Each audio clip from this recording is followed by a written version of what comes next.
Assalamu alaikum everyone. Welcome to the another episode of Ping the Guest. So আজকে আমাদের সাথে আছে হচ্ছে আমাদের সবার পরিচিত রাফি আহমেদ। সে হচ্ছে পেনিট্রেশন টেস্টার হিসেবে কাজ করতেছে পেনাফ লিমিটেডে। তো আজকে বেসিক্যালি রাফির personal journey in the world of cyber security সম্পর্কে আমরা জানবো। দেন হচ্ছে ওই যে যেটা কমন প্রশ্ন রাফির বা এরকম যারা আছে জিজ্ঞেস করি যে মানে does background matters for cyber security আর কি। অ্যান্ড দেন হচ্ছে বাগ বাউন্টি হান্টিংয়ের জন্য কিছু প্রো টেকনিক যদি শেয়ার করে। অ্যান্ড দেন ওডব্লিউএসপির যে টপ 10 আমরা জানি যে রিসেন্ট 2025 সালে হচ্ছে চেঞ্জ হয়েছে। সো আমরা বেসিক্যালি ডিসকাশন ওটাতেই বেশি করার ট্রাই করব, যাতে করে একটু ইনসাইট পাই আসলে কি আসলে চেঞ্জেস হয়েছে অ্যান্ড কতটুকু ইম্প্যাক্ট আছে নতুন বাগগুলার। সো এভাবে আর কি একটা ক্যাজুয়াল ডিসকাশনে আমরা যাব। So let's start. So Rafi, assalamu alaikum. Welcome to the Being the Guest. ওয়ালাইকুম আসসালাম, থ্যাংক ইউ ভাই for inviting me to the show. তো আমার ব্যাপারে পরিচয়টা দিয়ে নিই। আমি হচ্ছি মোহাম্মদ রাফি আহমেদ, আর আমি হচ্ছি পেনাফ লিমিটেডের পেনিটেশন টেস্টার হিসেবে কাজ করতেছি, প্লাস বাগ বাউন্টি হান্টার হিসেবে ইয়োগোসা হ্যাকারন আর হচ্ছে বাকক্রাউডে মোটামুটি কাজ করি। তো আমাদের আজকের সেশন যেটা, সেটাতে হচ্ছে যে আমরা ক্যাজুয়াল একটা ডিসকাশন করার ট্রাই করব যে বাগ বাউন্টিতে আসলে ব্যাকগ্রাউন্ড কোনো ফ্যাক্ট করে কিনা, বা হচ্ছে যে আমরা প্যান টেস্টিং আর হচ্ছে বাগ বাউন্টি জিনিসটা আলাদাভাবে কোনোভাবে ডিফাইন করার কোনো ক্রাইটেরিয়া আছে কিনা, আর হচ্ছে বাগ বাউন্টি ফিল্ডে আসলে কিভাবে মানে আমরা যদি আগাই তাহলে হচ্ছে যে আমরা বেটার ওয়েতে আগাইতে পারবো অন্যদের থেকে। অ্যাজ উই নো যে হচ্ছে ডুপ্লিকেট, তারপর হচ্ছে ইনফরমেটিভ, এই জিনিসগুলা হচ্ছে যারা বিগিনার তাদের অনেক বেশি ইম্প্যাক্ট করে। তো আমরা চেষ্টা করব যতটুকু সম্ভব পসিবল যাতে হচ্ছে এই জিনিসগুলো অ্যাভয়েড করা যায়, যাতে হচ্ছে আমরা আমাদের কেরিয়ারে সাকসেসফুল হওয়ার একটা বেটার ওয়ে হচ্ছে যে খুঁজে পাই ইনশাল্লাহ। সো ফার্স্ট থিং ফার্স্ট, আমরা হচ্ছে আসলে তোমার personal journey in the field of cyber security নিয়ে শুরু করবো। So, তোমার আসলে সাইবার সিকিউরিটি জার্নিটা কিভাবে শুরু হয়েছিল, ছোটকাল থেকে বড় আসলে কেমনে? ওই আমার সাইবার সিকিউরিটি জার্নিটা আসলে একটু ফানি বলতে গেলে। তো আমি ইউজুয়ালি হচ্ছে টেক ব্যাকগ্রাউন্ডে ছিলাম না কখনোই। আমি হচ্ছে বিবিএ ব্যাকগ্রাউন্ডে ছিলাম। তো আমার ফোর্থ ইয়ারের দিকে, মেনলি থার্ড ইয়ারের লাস্টের দিকে যখন আমি হচ্ছে ল্যাপটপ বাই করি, 6 সেমিস্টার, তখন হচ্ছে 5th সেমিস্টার লাস্টে আমার ল্যাপটপ বাই করি রোজার সময়। তো বাসায় যখন যাই তখন আমার বাসায় ওয়াইফাই পর্যন্ত ছিল না যে আমি আসলে পরে আবু ল্যাপটপ নিয়ে যাওয়ার পরে তো বাসায় তো দেখাইতে হবে যে আমি আসলে কিছু না কিছু করতেছি ল্যাপটপ দিয়ে। তো পরে হচ্ছে কিছু ভিডিওস ডাউনলোড করে নিয়ে যাই, কারণ 40 ডেজের আমাদের সেমিস্টার ব্রেক থাকে তখন রোজার সময় আর ঈদ মিলায়া। পরে হচ্ছে তখন ভাবলাম কোন ফিল্ডে আগানো যায়। তো এইচটিএমএল, সিএসএস, জাভাস্ক্রিপ্ট এইগুলার ভিডিওগুলো ডাউনলোড করে নিয়ে গেছিলাম। অ্যান্ড না যাওয়ার পরে হচ্ছে এগুলা রোজার সময় কাভার টাভার করছি। পরে দেখলাম যে ডেভেলপমেন্টের ফিল্ডে আসলে আমার টানতেছে না, কারণ মানে রাইটিং এ কোড মানে অনেক সময় ধরে লেখা লাগে, কারণ একটা প্রজেক্ট ডেভেলপমেন্ট করতে গেলে যেটা হয় যে একটা লং টাইম ধরে হচ্ছে কোড করতে হয়। তো জিনিসগুলো হচ্ছে বোরিং লাগছে আমার কাছে। পরে যখন আমি ব্যাক করি আমার রেগুলার লাইফে, তো হঠাৎ একদিন হচ্ছে আমার সামনে একটা ভিডিওস আসে যে ইউটিউবে how to hack A mobile device with Kali Linux, এরকম টাইপের। তো আমার ইন্টারেস্ট গ্রো করে আসলে যে জিনিসগুলো কি। ওটা কি আবার কোনো স্পেসিফিক ট্রেনিং অর্গানাইজেশনে নাকি যাদের আসে নর্মালি জানো? আহ, না, এমনি মানে জাস্ট একদম নর্মালি থাকে না যে ইউজুয়ালি ওই যে আমরা এমএসএফ ব্যান অফ দিয়ে যেটা করি, হচ্ছে একদম নর্মাল ইগুলা। তো ওইরকম একটা অ্যাপ বানানো যায় না ওয়ান লাইন কোড দিয়া, তো ওরকম আর কি। তো পরে হচ্ছে ইন্টারেস্ট গ্রো করলো। তো দেখলাম যে আসলে জিনিসটা কিভাবে কাজ করে বাকি। পরে এই জিনিসটা যখন দেখলাম তখন আস্তে আস্তে সাইবার সিকিউরিটি নিয়ে ঘাটাঘাটি শুরু করলাম। তো আমার একটা ফ্রেন্ড ছিল, ও হচ্ছে এতে চিটাগাংয়ে থাকতো। তো ও আমাকে হচ্ছে তখন বললো আর কি যে বাগ বাউন্টি রিলেটেড এমন কিছু আছে। তো তখন আমি আর একটু ঘাটাঘাটি শুরু করলাম। তো হ্যাকার ওয়ানেরও আমাকে লিঙ্ক দিল, ওখানে অ্যাক্টিভিটিতে বললো যে ঘুরায়। পর আমি গেলাম, যা দেখলাম হচ্ছে পেপালের সম্ভবত আর শপিফাইতে দুইটা বাউন্ডি ছিল, 20,000 20,000, 24-40,000 ডলারের টোটাল দুইটা। তো রিপোর্টগুলো আমি পড়ার ট্রাই করলাম, বাট আমি কিছু বুঝি নাই। ইনফ্যাক্ট ওই রিপোর্টগুলো আমি এখনো বুঝি না, খুবই টেকনিক্যাল ছিল। তো পরে হচ্ছে সম্ভবত আরসি রিলেটেড কিছু ছিল বাগগুলো।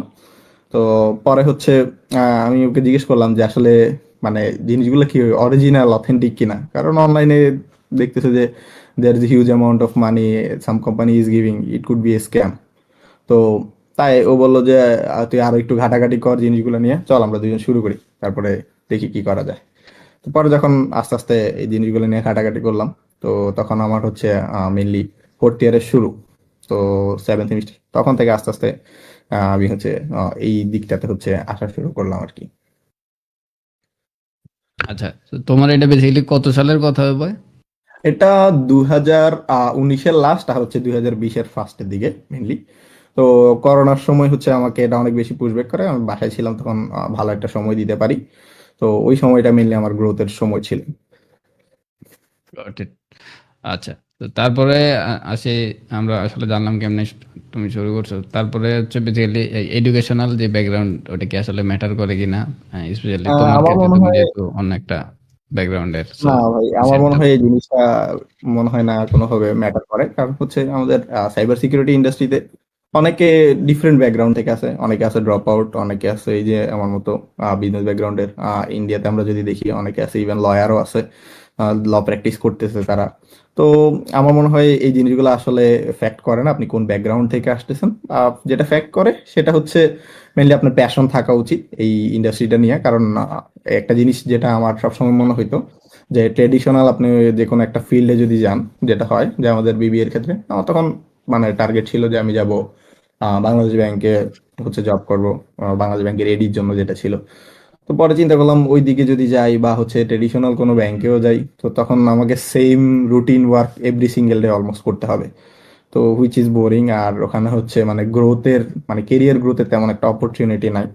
বাট এই দিকটাতে আমরা যদি চিন্তা করি যে আমাদের এভরি সিঙ্গেল ডে নতুন নতুন কোনো টেকনোলজি আসতেছে, প্লাস হচ্ছে নতুন সিভি বের হইতেছে, আমার জানার অনেক সুযোগ, মানে একটা লাইফ টাইমও মনে হয় কম হয়ে যাবে গা যদি আমি জানার চেষ্টা করি। তো এই দিকটা হচ্ছে যে খুবই চ্যালেঞ্জিং, আর এই দিকটা আমাকে হচ্ছে মেনলি পুশ করছিল। তো কারো যদি হচ্ছে যে প্যাশন থাকে এই ইয়েতে, ইন্ডাস্ট্রির প্রতি, তাহলে অবশ্যই সে আগাইতে পারে, ব্যাকগ্রাউন্ড কোনো ফ্যাক্ট না। এক্সিলেন্ট। আচ্ছা, আর একটা কোশ্চেন, সেটা হচ্ছে মানে curious mind wants to know টাইপের আর কি, যে তোমার সাথে তোমার ব্যাচের কি কেউ এই সিমিলার অ্যাপ্রোচে গেছে কিনা, নাকি তুমি একমাত্র সিঙ্গেল যে এরকম একটা অ্যাপ্রোচ নিছো? আমার ব্যাচে পরে হচ্ছে আমার পরে হচ্ছে আমার ফ্রেন্ড আছে ইনজামুল, ও পরে জয়েন করছে। ও তারপর সম্ভবত 2021-এর দিকে করোনার সময়, তো আমি যখন এদিকে আগাইতেছিলাম দেখছি, তখন ও পরে জয়েন করছে। এরপরে আমার ডিপার্টমেন্টের একটা ছোট ভাই আছে সোয়াদ, ও আমাদের মনে হয় 13 ব্যাচের। ও হচ্ছে এখন মাস্টার্স করতেছে আমাদের ইন্টারন্যাশনাল বিজনেস থেকেই। ও হচ্ছে মেনলি ফার্স্টে গ্রাফিক ডিজাইন টাইপের হচ্ছে যে কাজ টাজ করতো, ফিগমা টিগমা এগুলোতে ডিজাইন করতো। পরে ও আস্তে আস্তে এইদিকে সুইচ করছে। ও মেনলি এখন হান্ট করে হচ্ছে ফিগমাতে, হি ইজ ডুইং গুড। আচ্ছা, আচ্ছা। আচ্ছা, আরেকটা জিনিস যেটা কমপ্লেক্সিটি হয়, যে যেমন ধরো বিভিন্ন ব্যাকগ্রাউন্ডের তো আলাদা আলাদা কোরাম বা আলাদা আলাদা গ্রুপ, আলাদা আলাদা কমিউনিটি, সোসাইটি থাকে। তো তুমি তো বিজনেস ব্যাকগ্রাউন্ডের, তো ধরো আমাদের যারা টেকনিক্যাল ব্যাকগ্রাউন্ডের আছে, তাদের তো একটা মানে আলাদা একটা সেপারেট কমিউনিটি বা ব্যাকগ্রাউন্ড সোসাইটি আছে।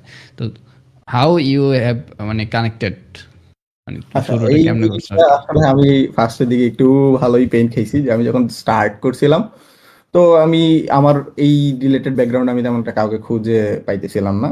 ইনফ্যাক্ট আমার বোরিং ইতে পর্যন্ত কেউ ছিল না ইউনিভার্সিটিতে আমি যে খুঁজবো। তো তখন হচ্ছে ড্যাফোডিল থেকে সিটিএফ অর্গানাইজ করতো ন্যাশনাল লেভেলের, ওয়ালটন ছিল, আর আরেকটা মেবি ক্যাসপারস্কি ছিল। তো ওরা স্পন্সর করতো।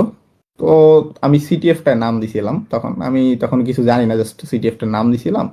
তো ফার্স্ট রাউন্ড যেটা ছিল সেটা অনলাইনে ছিল, আর ওটা অবজেক্টিভ বেসড ছিল আর কি, মাল্টিপল চয়েস কোয়েশ্চেন টাইপের থাকে। তো ওখানে টিম বেসড হইতো, সম্ভবত 3 জন বা 4 জন এরকম প্রেফার করতো, বা মোর দেন ওয়ান আর কি। তো আমি কি করছি, আমি আন্তাজি 2 জনের নাম দিয়ে দিয়েছি, আমার 2টা ফ্রেন্ডের, আর আমার নাম দিয়ে পরে আমি সাবমিট করছিলাম। পরে আমি সিলেক্ট হয়েছিলাম, আমি ভাবছিলাম যে আমি সিলেক্ট হব না, তার উপরে আমি সিটিএফ নিয়ে তখনও কিছু জানি না যে আসলে সিটিএফ কিভাবে কাজ করে, সিটিএফ এর চ্যালেঞ্জ গুলো কি আসে, বাকি কিছুই আইডিয়া নাই। তো পরে আমি চিটং চলে গেছিলাম গা, তখন আবার সেমিস্টার ব্রেক ছিল, ডিসেম্বরের দিকে মেবি এগুলা হয়। তো আমাদের তার আগে আমার তখন ফাইনাল ভাইবা ছিল, সম্ভবত ফোর্থ ইয়ারের। তো ফাইনাল ভাইবা ফোর্থ ইয়ার বা থার্ড ইয়ার ফাইনাল ভাইবা ছিল। তখন হচ্ছে পরে ডাকসু থেকে আমাদের এই এই ওদের সাথে মিলে একটা সেশন অর্গানাইজ করছিল যাতে get to know each other টাইপের। তো আমি ওখানে গেছিলাম আমার ভাইবা শেষ করে। বাট আনফরচুনেটলি আমি আমার পরে ইউনিভার্সিটি থেকেও কাউকে খুঁজে পাই নাই। তো সেই হিসাবে আমার মানে কানেক্ট করতে হচ্ছে একটু প্রবলেম হইতেছিল, কারণ আমাদের ডিফারেন্ট ব্যাকগ্রাউন্ড এখন, প্লাস হচ্ছে যে আমাদের ইউনিভার্সিটিতেও তেমন একটা কেউ সিটিএফ তখন খেলতো না বা কিছু না, মানে এই রিলেটেড কারো কোনো হচ্ছে ধারণাই ছিল না। তো যখন হচ্ছে আমি শুরু করি, এই জন্য আমার অনেক সময় লাগে ফার্স্টের দিকে, হচ্ছে যে ফার্স্ট বাউন্টি বা হচ্ছে যে আমার বেসিক কনসেপ্ট গুলা হচ্ছে যা ক্লিয়ার আউট করতে। লাইক আমার এখনো মনে আছে যে আমি যখন রিপোর্ট পড়তাম সব জায়গায় হচ্ছে একটা জিনিস লেখা থাকতো যে পেলোড। এখন যখন পেলোড জিনিসটা কি আমি তখনও বুঝতে পারতাম না। লাইক কিছু জায়গায় এক্সএসএস এর রিপোর্টে গিয়ে দেখতাম যে পেলোডটা একরকম, আবার এসকিউএল ইনজেকশনের রিপোর্টে গিয়ে দেখতাম পেলোড আরেক রকম। তো আমি কনফিউজ যে পেলোডটা কি, এখানে দেখি এক এক রকম। তো এই জিনিসটা বুঝতেও আমার অনেক সময় লাগছে। তো যদি এখন তো এনাফ হচ্ছে সবাই হেল্পফুল আছে অ্যান্ড এভরিথিং, আগে তেমন একটা হচ্ছে কারোর সাথে ওভাবে কানেক্টেড ছিলাম না। তো অনেক স্ট্রাগল করতে হয়েছিল, স্পেশালি আমি আর তুহিন দুজনেই যখন শুরু করছিলাম, আমরা ভালোই স্ট্রাগল করছিলাম। আচ্ছা, so another thing to ask that is, মানে শুরু যে করছো ঠিক আছে, বাট কোন একটা গাইডলাইন বা কোন একটা পাথ হতে ধরে শুরু করছো নাকি র্যান্ডমলি যে কোনো জায়গায় যে ধরনের টপিক পাইছো ওগুলো শেখার ট্রাই করছো? না, ওরকম হচ্ছে না। ওটার জন্য হচ্ছে আমরা দুইটা জিনিস তখন ফলো করছিলাম, আমি আর তুহিন মেনলি। তো তুহিন আমাকে বলছিল ওই খিজির জাবেদের যে রিসেন্ট ব্লগটা আছে তার ওল্ডার একটা ভার্সন ছিল, ওই ওইটাকে হচ্ছে যে আমরা বাইবেলের মতো হচ্ছে ধরে আগাইছিলাম। এরপর হচ্ছে যে বুকস খুঁজতেছিলাম কিছু। তো ভালো বুকসের মধ্যে হচ্ছে তখন পিটার ওদাস্কির যে বুকটা আছে, রিয়েল ওয়ার্ল্ড বাগ হান্টিং, ওইটা হচ্ছে যে আমরা আহ, মানে ম্যানেজ করা ট্রাই করতেছিলাম অনলাইনে। তো পরে হচ্ছে অনেক কষ্টে একটা জায়গায় পাইছিলাম, ওখানে হচ্ছে তাও মানে একটা চ্যাপ্টার বাই চ্যাপ্টার এরকম টাইপের ছিল। তো ওই একটা একটা করে চ্যাপ্টার ডাউনলোড করে হচ্ছে আমরা করছিলাম আর কি। মোটামুটি এইগুলা দেখেই হচ্ছে আমাদের ফার্স্ট বাউন্ডটি চলে আসছিল। তুমি ক্রস সাইট স্ক্রিপ্টিং এ আসছিল যখন আমার হলে আসছিল, আর আমার হচ্ছে সম্ভবত আইডোর দিয়ে আসছিল। আচ্ছা, তোমরা শুরু করার কতদিন পরে সাকসেস রেট পাইলা? আমার হচ্ছে প্রায় 9 মান্থসের মতো লাগছিল আমার মানে সাকসেস আসতে। তাও হচ্ছে $100 মেবি ওরা হচ্ছে কুপন টাইপের দিছিল ওদের শপ থেকে পারচেস করার জন্য। তো আমার একটু সময় লাগছিল ভালোই। যাই হোক, তাও ধৈর্য ছিল দেখেই তো পারা গেছে। দ্যাটস হ্যাঁ, ওয়াই হ্যাঁ, ইউ আর জিনিসগুলো ইউ আর আসলে এনজয় করতাম, মানে একটা নতুন জিনিস শিখতেছি যে এই জিনিসটা আমি হচ্ছে কিভাবে কি করতেছি বা এটা কিভাবে কাজ করে। আমার মনে আছে এখনো, তখন হচ্ছে যে ওই আমি আমার রেজাল্ট বা সরি রেজাল্ট না, অ্যাডমিট কার্ড ডাউনলোড করার সময় হচ্ছে যখন ডাউনলোড হইতো না বা কোনো কারণে সার্ভারের কোনো একটা ইস্যু ছিল, কারণ আমাদের পাবলিক ইউনিভার্সিটি সার্ভার গুলো খুবই বাজে, ওদের ডেভেলপার কথা তো নাই বলি। তো তখন হচ্ছে আইডোর ইউজ করে আমি ডাউনলোড করছিলাম আমার তারপরে আবার হচ্ছে আহ দুষ্টামি করতে করতে মেবি করছিলাম। কিছু একটা কম্পিটিশন ছিল এনএসইউ থেকে।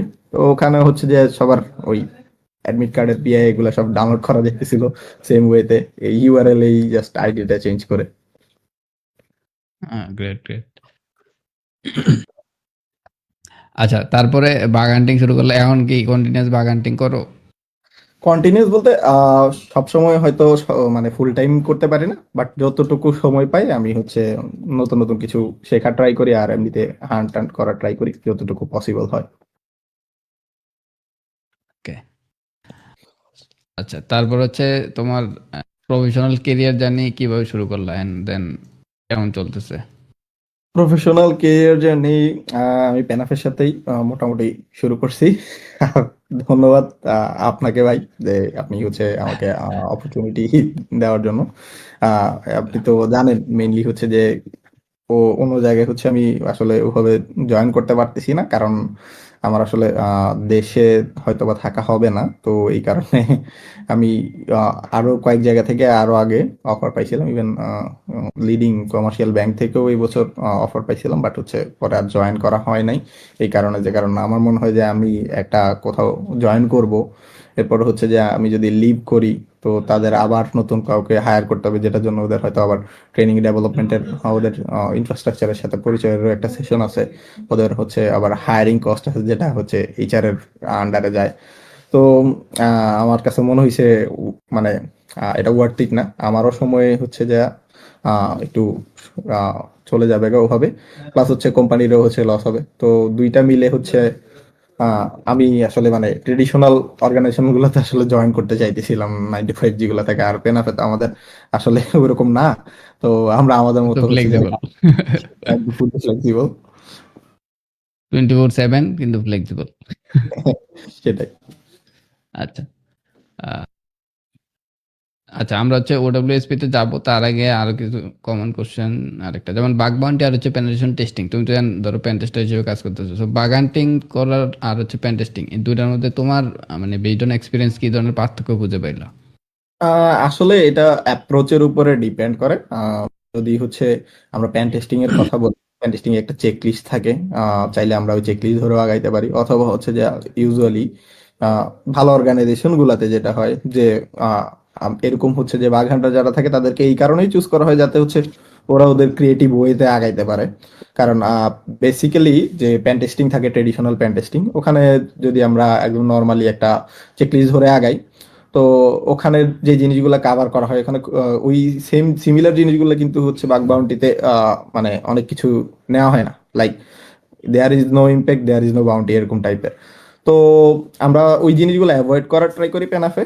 আর আমরা ফার্স্টে কি করি, আমাদের মতো করে আগাই, যে যার মতো ক্রিয়েটিভ ওয়েতে যেভাবে ইউজুয়ালি একটা বাগ বাউন্টি টার্গেটে অ্যাপ্রোচ করি, সেভাবে আগাই। এরপর হচ্ছে কোনো ফাইন্ডিংস গুলো থাকলে ইউনিক ফাইন্ডিংস গুলো আগে হচ্ছে যে আমরা সাম আপ করি।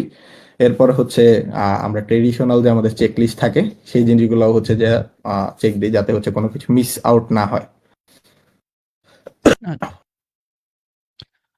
আচ্ছা, এবারে আর আমরা দুটো চলে আসি আমাদের ডিফারেন্ট থাকে আসল। অবশ্যই, যেটা আমি বলতে ভুলে জি, গেছি, সরি।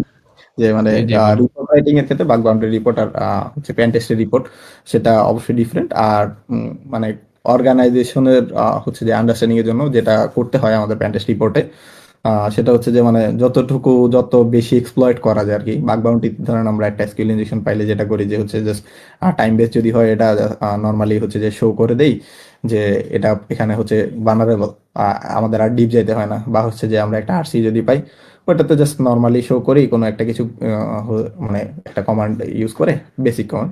বাট এখানে হচ্ছে যে সেল আপলোড করা পর্যন্ত মানে যতটুকু ডিপে চলে যাওয়া যায় প্যান টেস্টিং এর ক্ষেত্রে হচ্ছে যে আমরা ওই জিনিসগুলো হচ্ছে করা ট্রাই করি আর কি, যাতে হচ্ছে তারা ফুল ইম্প্যাক্টটা হচ্ছে যে দেখতে পারে। আর আমাদের তো হচ্ছে পারমিশনও থাকে, কিন্তু বাগ বাউন্ডের ক্ষেত্রে এই পারমিশন গুলা বেশিরভাগ অর্গানাইজেশন হচ্ছে রিভোক করে থাকে। বাংলাদেশ মার্কেটের হিসাব করলে তো আরো অনেক কমপ্লেক্সিটি আছে, ওগুলো কভার আপ করা লাগে। অবশ্যই ভাই। বাইরের দেশের তোমার যেটা হয় যে স্ট্যান্ডার্ড, তাদের হচ্ছে আলাদা সিকিউরিটি টিম থাকে, দেন তুমি যদি কোনো একটা রিপোর্ট সাবমিট করো তারা ওই জিনিসটা বোঝে। বাট জি। বাংলাদেশে আসলে দেখা গেলো মানে বেশিরভাগ যেটা আমাদের এক্সপিরিয়েন্স যেটা আমরা দেখলাম, যে ধরো মানে কোম্পানি একটা, ওই কোম্পানি আবার আরেক মানে কোম্পানি দিয়ে ওয়েবসাইট বানিয়েছে, সো যে কোম্পানি বানিয়েছে ওই কোম্পানি তো অলরেডি গন, বহুত আগেই গন, সো এগুলো আর খুঁজে পাইতেছেন। সো কাদেরকে ঠিক সিমিলার করবে সব এরকম মিলে। একটা আসলে মানে আমার সাথে হয়েছিল। তো আমি যখন হলে ছিলাম মাস্টার্সের দিকে মেবি বা তারপরে, তো আমার রুমে আমার এক্স একটা হচ্ছে মানে অ্যালামনাই আর কি আসছিল, বড় ভাই। তো আমার যে রুমমেট ছিল, বড় ভাই হচ্ছে যে ওনারও বড় ভাই হয় সেই হিসেবে। তো ভাই যখন ইন্ট্রোডিউস করায় দিল যে আমার ছোট ভাই এই জিনিসগুলো নিয়ে কাজ করে, তো ভাই বলল হচ্ছে আহ, আমি হচ্ছে একটা প্রজেক্ট নিয়ে কাজ করতেছি, মানে মেডিকেল প্রজেক্ট টাইপের আর কি। তো এটা ও মানে হচ্ছে ডক্টরওয়ালা টাইপের, ইন্ডিয়াতে তো দেখছেন যে হচ্ছে ডক্টর আর পেশেন্টদেরকে কানেক্ট করা দেওয়ার জন্য যে প্ল্যাটফর্ম থাকে ওইরকম রিলেটেড। বাংলাদেশে উনি আছে ডক টাইম। মেবি এরকম কিছু একটা ছিল, আমার মনে নাই এক্স্যাক্টলি প্ল্যাটফর্মটার নাম। তো পরে হচ্ছে উনি বলল যে তুমি তাহলে আচ্ছা আমার এটা একটু টেস্ট করে দেখো যে কিছু পাও কিনা। তো উনি ড্যাফোডিলের কাউকে হচ্ছে যে দিয়ে বানাইছিল। উনি আবার তখন বাইরে চলে গেছে অন্য দেশে। তো পরে হচ্ছে আমি ওনার হচ্ছে ডেটাবেসের পাসওয়ার্ড টাসওয়ার্ড যা যা আছে সবকিছু দেখালাম যে এই জায়গায় আছে, প্লেন টেক্সটে সবকিছু রেখে দিছে গা, ফুল অ্যাক্সেস নেওয়া যাবে। পরে উনি তাড়াতাড়ি ওনাকে ফোন দিতে সাথে সাথে, এ মানে একটা কেওসের মতো অবস্থা। তো এখন থার্ড পার্টি দিয়ে বাংলাদেশে যেটা হয় যে যদি মেক করে তখন কই কোম্পানি কই জায়গা যে বানাইছে আর যে রান করতেছে দুইজনের মধ্যে কোনো কানেকশনই থাকে না। সফটওয়্যার রিলিজ দেওয়ার আগে সিকিউরিটি টেস্ট না করে তারা রিলিজ, এটা বাংলাদেশের প্র্যাকটিস, যদি এটা আস্তে আস্তে চেঞ্জ হইতেছে। প্রফেশনাল বড় বড় কোম্পানিগুলো এখন আবার এটা করতেছে। যেমন তোমার প্রফেশনাল কোম্পানিগুলোতে কিউ এর টিম আছে, জি। কিন্তু সাইবার সিকিউরিটি কিন্তু ডেডিকেটেড টিম নাই। কিন্তু হ্যাঁ আমরা রিসেন্ট ট্রেন্ড আবার দেখতেছি যে তারা আবার অনবোর্ড করতেছে এই ধরনের যেসব মানে সফটওয়্যার বড় বড় ধর ব্রেন স্টেশন টাইপের এই ধরনের কোম্পানিগুলো। না, এটা একটা গুড প্র্যাকটিস আমার কাছে যেটা মনে হয় যে মানে প্রোডাকশনে যাওয়ার আগে অবশ্যই হচ্ছে যে security testing at least one time করা উচিত। আর এরপরে সিকিউরিটি যে জিনিসটা সেটা তো হচ্ছে কন্টিনিউয়াস ব্যাপার। তো সবসময় একটা কন্টিনিউয়াস হচ্ছে প্রোগ্রেস টেস্টিং প্রোগ্রাম থাকলে যেটা বেটার হয় আর কি। রাইট। আর হচ্ছে ব্যাংকিং সেক্টর গুলা যেটা আমরা যতটুকু দেখছি আর কি ওভারঅল পার্সপেক্টিভ থেকে, এটা হচ্ছে যে কমপ্লায়েন্স মেনটেন করার জন্য একটা সিকিউরিটি মেনটেন করে, বাট ইন্টারনাল তুমি যদি রেগুলার টেস্টিং এ না থাকে তাহলে দেখবা যে হিউজ পরিমাণ ভালনারিটিস পাওয়া যায় আর কি। হ্যাঁ, ওরা মেইনলি হচ্ছে ওদের যে আইটি অডিট থাকে, তো সম্ভবত অডিট 27001, ওইটা হচ্ছে মেনটেন করার জন্য ওরা হচ্ছে যে ওই যতটুকু পসিবল হয় ওই একটা নর্মাল রিপোর্ট হচ্ছে যে ওরা সাবমিট করে দেওয়ার জন্য ওই পেনটেস্ট হ্যাঁ, মোটামুটি ওই লেভেলে করে। তেমন একটা হচ্ছে যে এইগুলা করে না ভালোভাবে। আচ্ছা। সো আমরা কিছুক্ষণ তো ডিসকাস করলাম, এবার আমরা আমাদের ইন্টারেস্টিং টপিকে আসি যে ওডব্লিউএসপি। সো সো তুমি একটু ওডব্লিউএসপি সম্পর্কে যদি কিছু বলো। আজকে ডিসকাশনের আমি একটু একটু ইনসাইট দিয়ে নিই। সেটা হচ্ছে এমনভাবে আমরা চাইবো যে ডিসকাস করতে, সো দ্যাট যারা নিউ লার্নার আছে তারা যাতে এটা সম্পর্কে জানতে পারে, প্লাস হচ্ছে এই ওডব্লিউএসপি আসলে কি কাজ করে, মানে কেন এই জিনিসটা এত বিখ্যাত এবং কেন অ্যাট দ্য সেম টাইম এত গুরুত্বপূর্ণ। এবং রিসেন্ট আমরা জানি যে 2021 সালে লাস্ট চেঞ্জ হয়েছিল, 2025-এ আবার চেঞ্জ হয়েছে, নিউ আপডেট আসছে। তো এই কি কি আপডেট আসছে এই জিনিসগুলো হচ্ছে মিলে আজকে ডিসকাশন আমরা করতে চাইতেছি। সো তুমি একটু এটা সম্পর্কে যদি একটু বলো। আচ্ছা, ওয়াসপ যেটা করে সেটা হচ্ছে ওরা মানে টপ 10 ভালনারেবিলিটি যেগুলো থাকে ওগুলা লিস্ট আউট করে। ফার্স্ট আমি যখন ইন্ডাস্ট্রিতে ঢুকছিলাম তখন আমি 2013-এর এটা ফলো করতাম, দেন 17 আসছে, এরপরে 21, এরপর এখন 25 আসছে। তো সম্ভবত ওরা 4 to 5 ইয়ারের ইন্টারভালের মধ্যে হচ্ছে ওরা নতুন ইগুলো করে। আর এই ক্ষেত্রে ওরা হচ্ছে সম্ভবত কিছু সার্ভে করে। সার্ভে করার মাধ্যমে হচ্ছে ওরা দেখে যে কোন কোন ভালনারেবিলিটি টাইপ গুলা সবচেয়ে বেশি হচ্ছে যে রিসেন্ট ইয়ার্স গুলাতে সাবমিট করা হয়েছে। তো ওই ওয়াইজ হচ্ছে ওরা লিস্টটা হচ্ছে যে আপডেট করে ওই ওদের টাইমের ইন্টারভালের মধ্যে। লাস্ট হচ্ছে যে 2025-এ কিছু জিনিস চেঞ্জ হয়েছে 2021 থেকে। সম্ভবত হচ্ছে কিছু 2টা বা 3টা ক্যাটাগরি মেবি নতুন ইনক্লুড করছে। সাপ্লাই, একটা ছিল সাপ্লাই চেন ছিল মেবি। আরগুলো হচ্ছে যে মানে দেখতে হবে আমাকে যে মানে আসলে কি কি কি কি ছিল এক্স্যাক্টলি তো তোমার মুখস্থ তোমার আমার। কাছে যদি কোনো রিসোর্স থাকে তাহলে স্ক্রিনশট দিতে পারো, so that সবাই আমরা আহ, দেখতে পারি। আচ্ছা, এটা স্ক্রিন শেয়ার করার মতো তেমন একটা কিছু নাই আমার কাছে মনে হয়। মানে আচ্ছা। জিনিসগুলো হচ্ছে গুগলে সার্চ করলেই হোয়াটসঅ্যাপের সাইটে পাওয়া যাবে। আর চ্যাটজিপিটি তো আছে, এখন তো এআই আছে সবকিছুতেই। তো যদি লাগে কারো, জাস্ট সার্চ করলে চলে যাবে হোয়াটসঅ্যাপ টপ 10 2025 লিখে সার্চ করলে মোটামুটি যে জিনিসগুলো আছে ওগুলা হচ্ছে যে এসে যাবে গা। আর ওখান থেকেই হচ্ছে মানে সবকিছু পাওয়া যাবে। তো এখানে ইউজুয়ালি 1 নম্বরে যেটা আছে যে ব্রোকেন অ্যাক্সেস কন্ট্রোল, সবসময় আমার কাছে এই জিনিসটা মানে খুবই ইন্টারেস্টিং মনে হয়। আমি ইউজুয়ালি ফোকাস করি বেশি ব্রোকেন অ্যাক্সেস কন্ট্রোলে, কারণ হচ্ছে এটা সবচেয়ে বেশি রিপোর্টেড হয়। আর এটা লজিক্যাল বেসড হয়।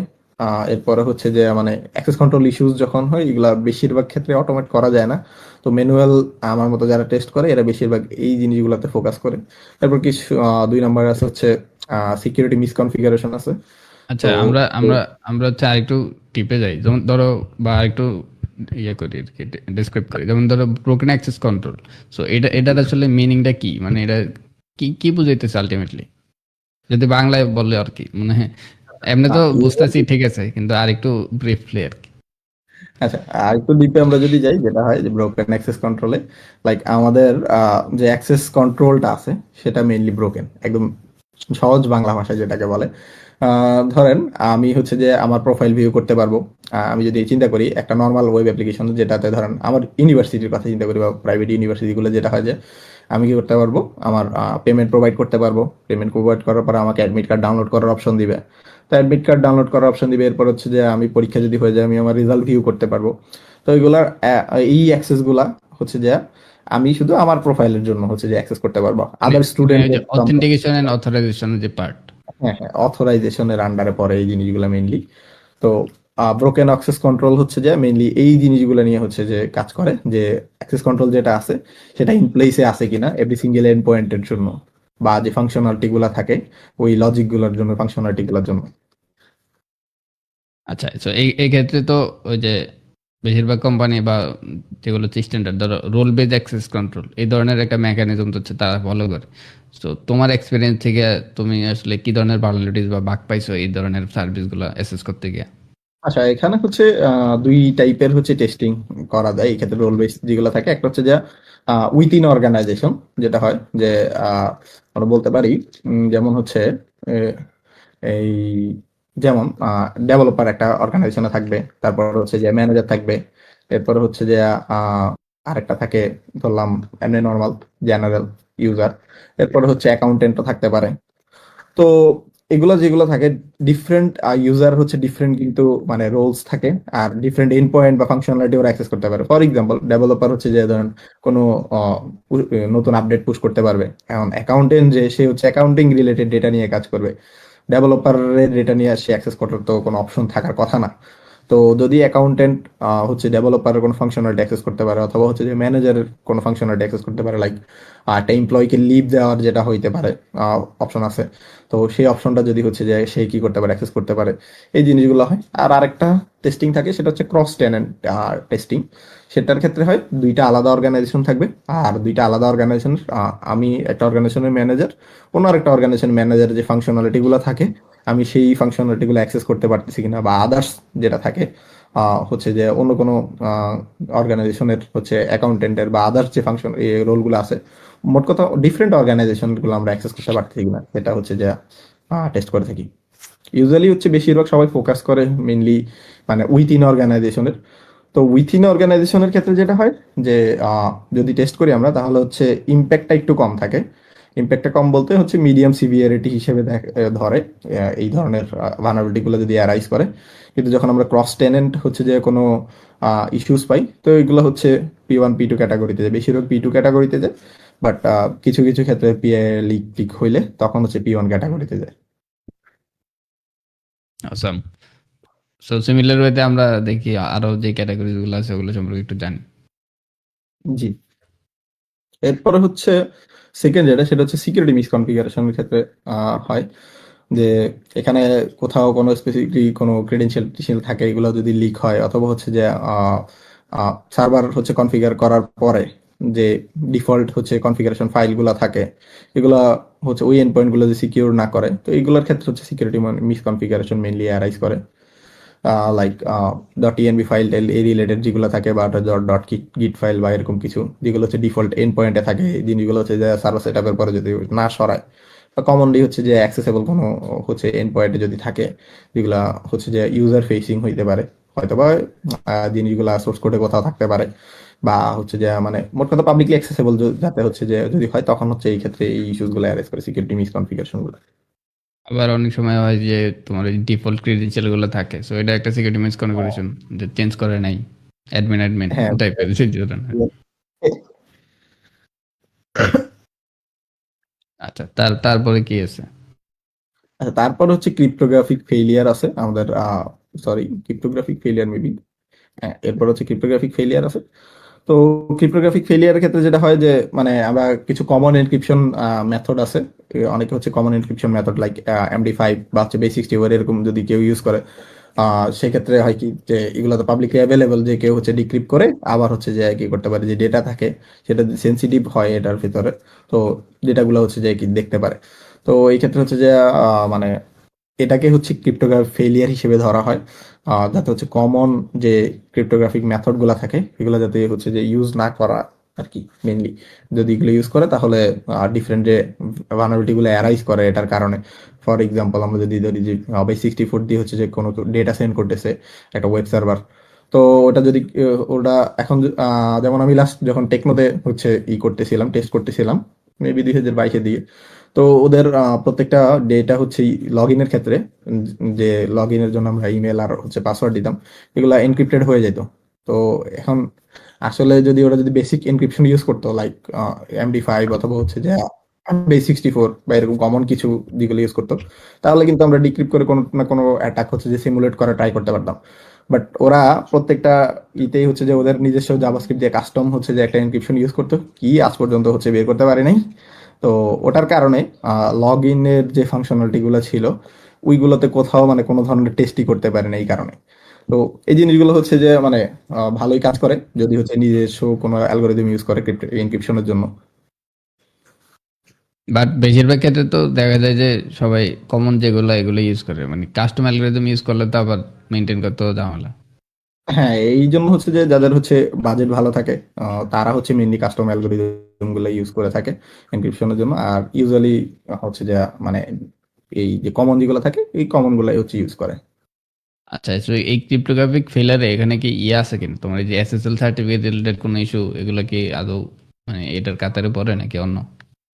আসলে যদি বাগ বাউন্টির কথা চিন্তা করি তাহলে SSL 30 বা এই ধরনের যে ইস্যুগুলা এগুলো আসলে মানে ওভাবে এক্সপ্লয়েট করে দেখানোর মতো তেমন একটা মানে কিছু আহ, ওভাবে অপশন নাই ধরতে গেলে।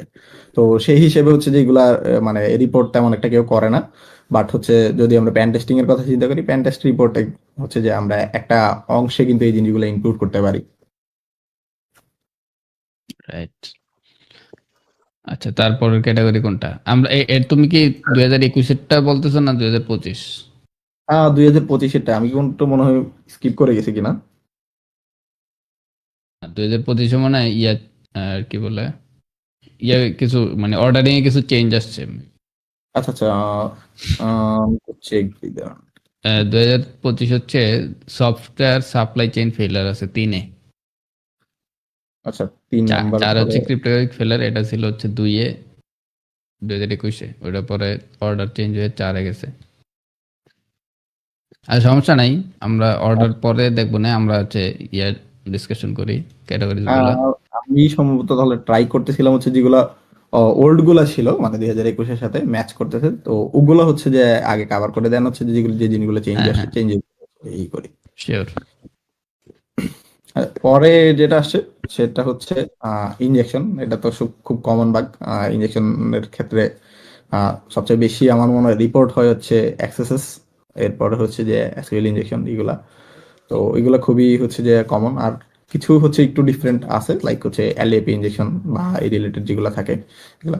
সবচেয়ে বেশি আমার মনে হয় মানে ইনজেকশন ক্যাটাগরিটাই এই জায়গাতে মানে স্পেস পায় হচ্ছে এই জন্য মানে এত বেশি অ্যাক্সেস রিপোর্ট হয়।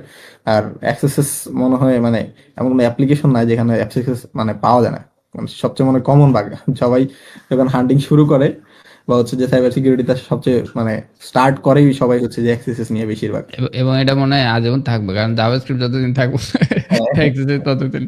ওই যে ওটা তো হচ্ছে একটা মানে ব্যাকবোন বলা যায় বা হচ্ছে যে স্কেলেটন হিসেবে ধরা হয় একটা ওয়েব অ্যাপ্লিকেশনের।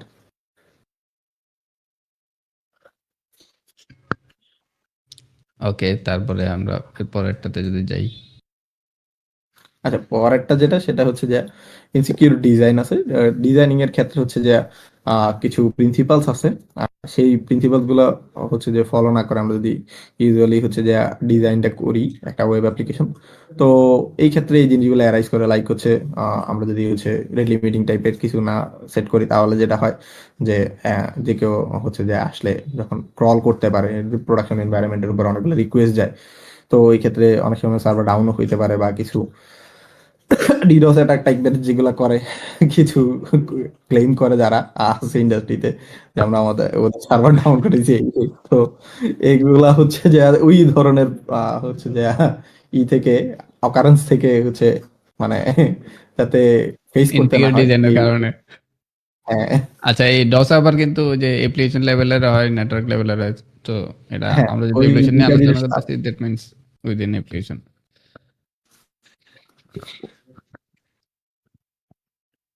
তারপরে আমরা আসি, এরপরে আর কি আছে? পরে যেটা হয় আছে সেটা হচ্ছে যে অথেন্টিকেশন ফেলিয়ার। তো অথেন্টিকেশন ফেলিয়ার হচ্ছে ইউজুয়ালি যেটা এখানে বলাই আছে মানে মেনলি যে অথেন্টিকেশন হচ্ছে নিয়ে কাজ করে। তো অথেন্টিকেশন হচ্ছে মেনলি লগ ইন করার ক্ষেত্রে বা হচ্ছে যে রেজিস্টার করার ক্ষেত্রে একটা অ্যাপ্লিকেশনে। তো এই জিনিসগুলো হচ্ছে কিভাবে বাইপাস করা যায়, ফর এক্সাম্পল হচ্ছে 2 ফ্যাক্টর বাইপাস করা হইতে পারে, অথবা হচ্ছে যে এসকিউএল ইনজেকশন দিয়ে লগ ইন পেজে যেটা সবচেয়ে আগে কমন পাওয়া যেত যখন ব্ল্যাক হ্যাটের যুগ ছিল, যে এসকিউএল এরর সবসময় থাকতো লগ ইন পেজে। তো এই রিলেটেড বাগগুলা থাকে এখন অ্যাডমিন তো প্যানেল হচ্ছে যে বাইপাস। অ্যাডমিন প্যানেল বাইপাস টাইপের মানে হচ্ছে যে এই মানে লগ ইন যে অথেন্টিকেশন সিস্টেমটা থাকে এটা বাইপাস করে হচ্ছে যে ইনফ্রাস্ট্রাকচারে হচ্ছে যে অ্যাক্সেস নেওয়া আর কি। ওকে।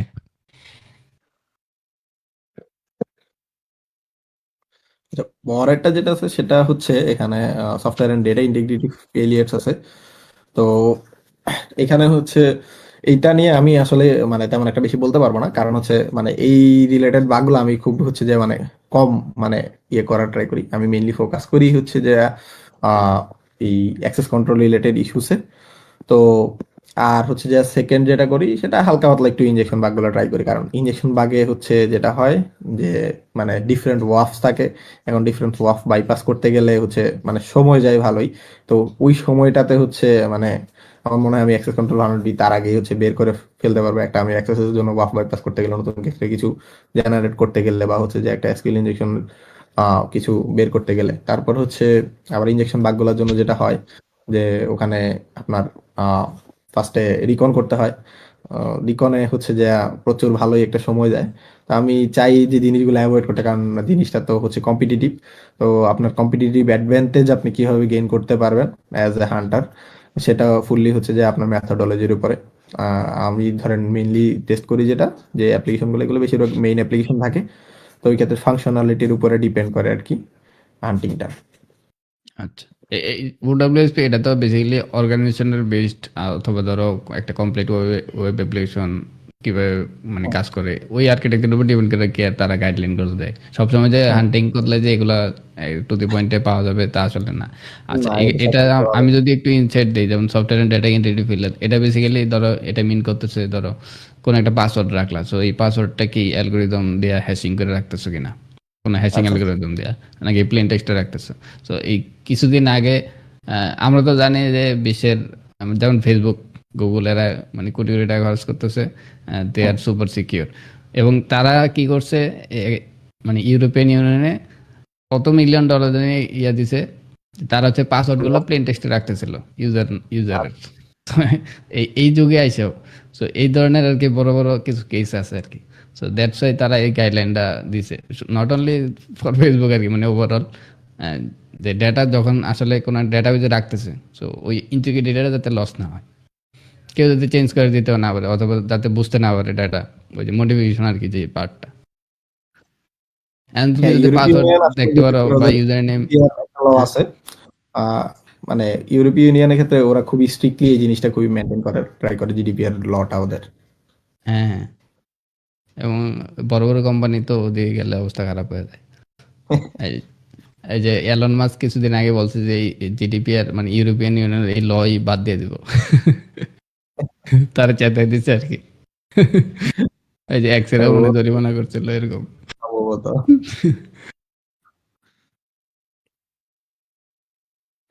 আচ্ছা, আচ্ছা। আর একটা যেটা আছে হ্যাঁ, শিওর। সেটা হচ্ছে লগিং আর অ্যালার্টিং ফেলিয়ার টাইপের।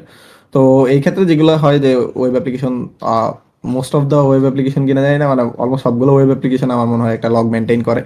তো লগিং এর ক্ষেত্রে, অ্যালার্টিং এর ক্ষেত্রে লাইক হচ্ছে যে যদি রিকোয়েস্টটা হচ্ছে যে রেট লিমিট সেট করে রাখে ওরা, তো এর থেকে যদি কোনো একটা সোর্স থেকে এর থেকে বেশি আসা শুরু করে, আনইউজুয়াল ট্রাফিক আসা শুরু করে, তখন যাতে হচ্ছে অ্যালার্ট থাকে এরকম হচ্ছে। বা হচ্ছে যে ওয়াফ যখন ইন প্লেসে থাকে, যখন দেখতেছে যে একটা স্পেসিফিক আইপি থেকে হচ্ছে যে অনেকগুলো রিকোয়েস্ট আসছে, তাও আবার মেলিশিয়াস রিকোয়েস্ট, যেগুলো হচ্ছে হইতে পারে কোনো পেলোড কন্টেইন করতেছে বা এরকম কিছু।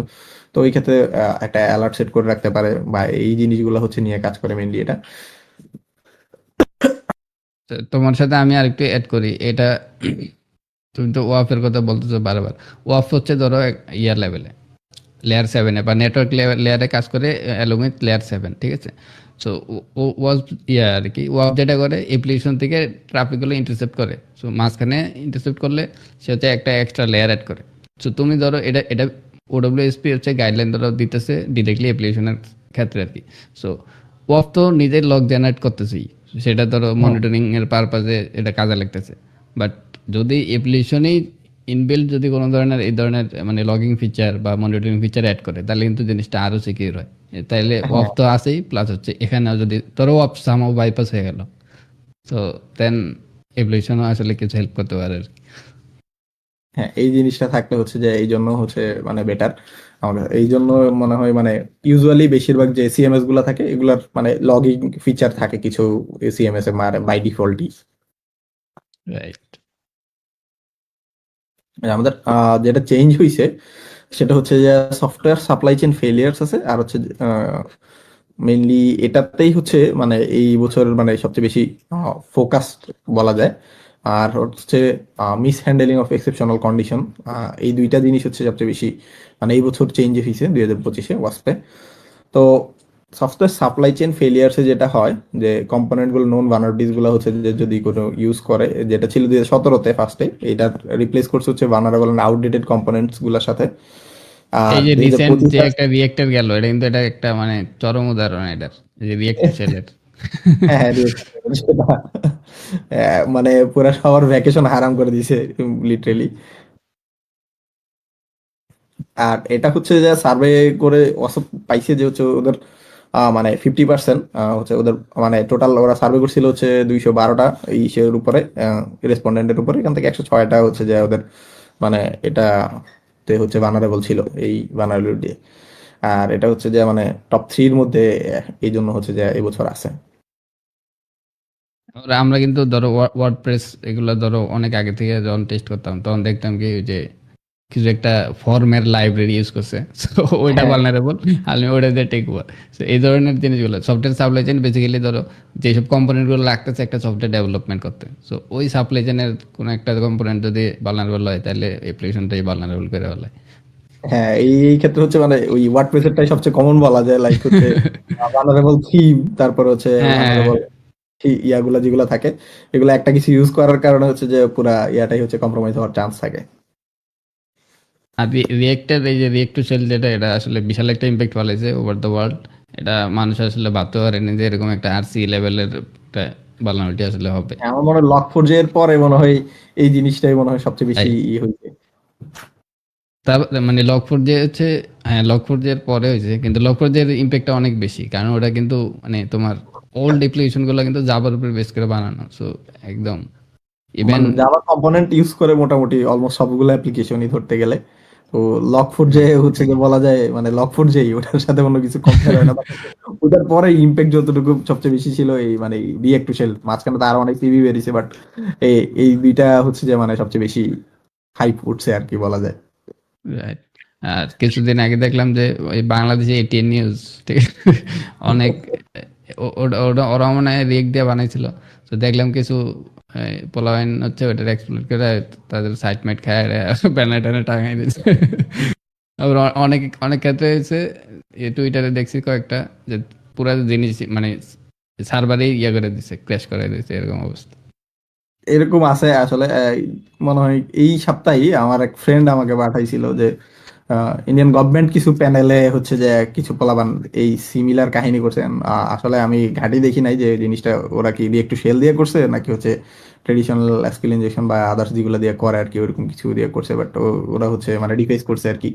তো এইটা হচ্ছে সবার প্রতি একটা আহ্বান থাকবে মেনলি যে এই জিনিসগুলো যাতে আমরা না করি, সবসময় ইথিক্যাল অ্যাপ্রোচটাই ফলো করা ট্রাই করি। আর যেটা হয় মানে আমাদের মধ্যে এখন বর্তমানে যে অ্যান্টি ইন্ডিয়ান একটা সেন্টিমেন্ট আছে এটা সবারই আগে থেকে, আর আমরা কখনোই হচ্ছে যে মানে এই জিনিসে সাপোর্ট করি না কার সাবঅর্ডিনেট হওয়ার জন্য। তো বাট সেটা হচ্ছে বড় কথা না, বড় কথা হচ্ছে যেটা যে মানে ওদের আইটি ইনফ্রাস্ট্রাকচার আমাদের থেকে অনেক বেশি অ্যাডভান্স, আর ওদের নাম্বার অফ সিকিউরিটি রিসার্চারও অনেক বেশি। প্লাস হচ্ছে ওরা এই ইন্ডাস্ট্রিতেও অনেক আগানো আছে। ফর এক্সাম্পল আমরা যদি বলি ওদের যে গভর্নমেন্টের যেটা আছে, ওদের কিন্তু হচ্ছে ভিডিবি প্রোগ্রাম টাইপের আছে ওদের গভর্নমেন্টের। সো তার মানে হচ্ছে অনেক রিসার্চার অলরেডি ওদের এখানে কমন বাগস যেগুলো থাকে এগুলো সাবমিট করছে, আর ওগুলো প্যাচ করা হয়ে গেছে ওদের অনেকগুলা ইনফ্রাস্ট্রাকচারে। আমাদের জিনিসগুলো কিন্তু ওভাবে হচ্ছে এখনো ডেভেলপ হয় নাই, আগায় নাই। তো কেউ যদি হচ্ছে যে মানে এই জিনিসগুলো পুশ করার ট্রাই করে, তো তাহলে হচ্ছে মেইনলি সবচেয়ে বেশি ক্ষতিগ্রস্ত কিন্তু আমাদের ইনফ্রাস্ট্রাকচার গুলাই হবে। মানে ফর এক্সাম্পল আমরা যদি দেখি যে একটা গভর্নমেন্ট হসপিটালে কেউ রেজিস্টার করতে পারতেছে না, ওরা যদি সেম অ্যাটাক গুলা করে। হুম। তো আমরা আমাদের হচ্ছে যে আসলে ডিফেন্স মেকানিজম তত স্ট্রং না, তো সেই জন্য হচ্ছে এই জিনিসগুলোতে ইনভোক না করা আমার মনে হয় মানে বেটার হবে। রাইট। আমি আরো কিছু মানে ধরো বাস্তব একদম লাইভ এক্সাম্পলই দেই। এই যখনই এই ধরনের কাহিনীগুলো হয় তখন আমি দেখি কি বিভিন্ন স্কুলের ওয়েবসাইটগুলো বাংলাদেশি, স্পেশালি ধরো গভর্নমেন্ট লেভেলের ওয়েবসাইটগুলো, তারপরে মানে আরো কিছু প্রাইভেট ওয়েবসাইটগুলো, এই সাইটগুলোতে মানে তছনছ করে ফেলায়। মানে অনেক বাঙালিও এরকম করে, প্লাস বাইরের দেশের পোলাপাইনগুলো এই ধরনের কাহিনী কেচে করে। তো আলটিমেটলি হ্যাঁ, ক্ষতি কার তখন হয়? হচ্ছে যে ক্ষতি মানে তো আমাদের ইনফ্রাস্ট্রাকচার গুলো একটা প্র্যাকটিস মানে হচ্ছে প্লেগ্রাউন্ড টাইপের হয়ে জায়গা। হ্যাঁ, কারণ এগুলা তো হচ্ছে যে টেস্টেড আউট না, ওয়েল টেস্টেড আউট তো অনেক দূরের কথা, বেসিক টেস্টিংও করা হয় নাই। তো বাট হচ্ছে যে জিনিসগুলো কিন্তু এভরি সিঙ্গেল ডে হচ্ছে যে এভরিডে লাইফে নর্মাল নাগরিক যারা আছে তারা কিন্তু ইউজ করে। তো এগুলো হচ্ছে তাদের লাইফে কিন্তু ইম্প্যাক্ট ফেলবে, আমাদের লাইফে ইম্প্যাক্ট ফেলুক না ফেলুক। ফর এক্সাম্পল আমি পাসপোর্টের অ্যাপ্লিকেশন করতে গিয়ে যদি হচ্ছে যে এই ধরনের কিছু একটা ফেস করি, 1 to 7 days বা 1 উইকের মতো সার্ভার ডাউন থাকে, বা হচ্ছে যে কেউ হচ্ছে ডিফেস করে রাখছে, তো আমি যে হচ্ছে এজ এ নাগরিক হিসেবে যে নর্মাল সেবাগুলো নিব, সেগুলোতেও কিন্তু আমার হচ্ছে মানে ইস্যুস ফেস করতে হবে। আর আমাদের যেহেতু জিনিসগুলো টেস্টেড আউট না, তো আমাদের জিনিসগুলোই ভানারেবল অনেক বেশি। আর আরেকটা যেটা, ওদের নাম্বার অফ রিসার্চার অনেক বেশি, অনেক বলতে অনেক। আমাদের হচ্ছে আমি যখন 2021-এর দিকে মেবি, যখন বাকক্রাউডের বা কিছুর একটা এরকম রিপোর্ট বের হয়েছিল, তখন দেখলাম টোটাল সাইবার সিকিউরিটি ইন্ডাস্ট্রিতে ওয়ার্ল্ড ওয়াইড হচ্ছে ইন্ডিয়ান যারা আছে ওরা 43% হচ্ছে যে কি মানে অকুপাইড করে রাখছে। তো সেই হিসেবে ওদের নাম্বার অফ রিসার্চার কিন্তু অনেক বেশি, প্লাস হচ্ছে অ্যাডভান্স ওরা ইগুলাতে। আর আমাদের কমিউনিটিটাও অনেক ছোট। তো আমরা চাইলেও হচ্ছে যে কি সবকিছুতে মানে আসলে ডিফেন্স করা পসিবল না। প্লাস হচ্ছে যে যে অথরিটি আছে, ফর এক্সাম্পল পেনাফের সাইট, এখন আপনি যদি নিজে যদি ইয়ানিক হচ্ছে যে ডিফেন্স মেকানিজম সেট করতে না চান বা কারো হেল্প না নেন, তো আমরা তো হচ্ছে যে নিজ থেকে হচ্ছে কিছু করার অপশন নাই। তো এই ক্ষেত্রে তখন এরা যদি অ্যাটাক গুলো ফেস করে, তো তখন আসলে হচ্ছে যে ড্যামেজটা হচ্ছে যে নর্মাল যারা নাগরিক থাকে ব্রিসিঙ্গেলে তাদের ফেস করতে হয়। রাইট।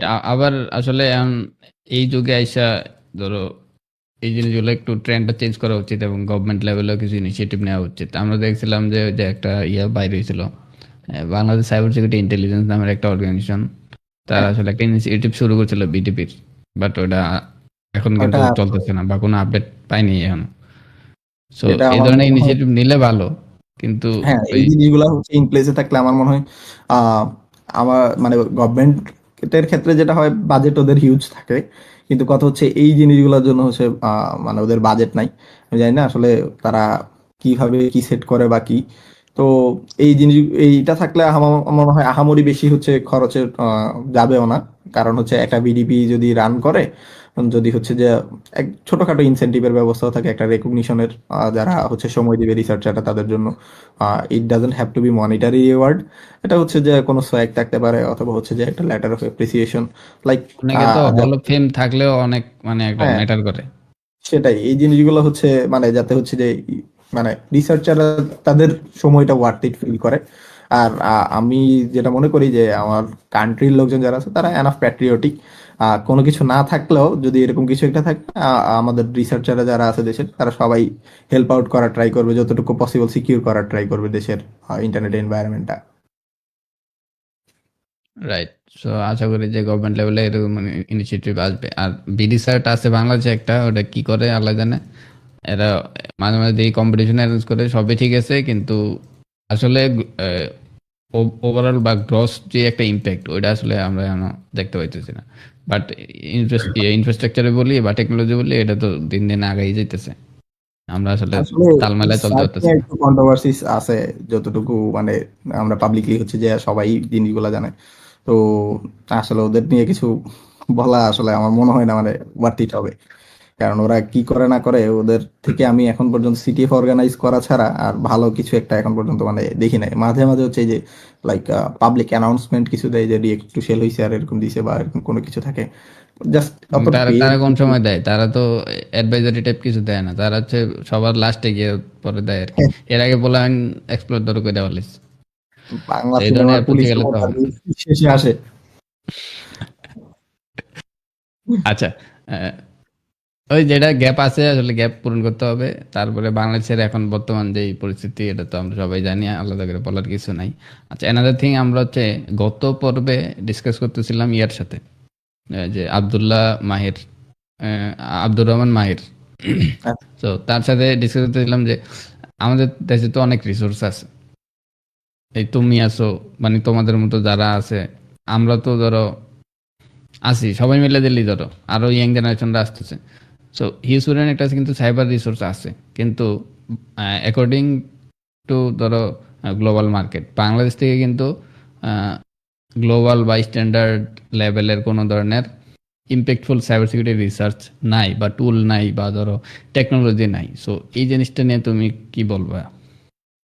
আসলে আমার কাছে যেটা মনে হয় যে মানে বাংলাদেশের সাইবার সিকিউরিটি ইন্ডাস্ট্রিটা হচ্ছে যে আরেকটু মানে একটু পুশব্যাকের প্রয়োজন। মানে যারা আছে ইউজুয়ালি ধরেন আহ, আমরা হচ্ছে যারা রিসার্চার আছি, কেউ যদি হচ্ছে একটা রিসার্চ করতে যায় তার অবশ্যই ওইটাতে টাইম স্পেন্ড করতে হবে।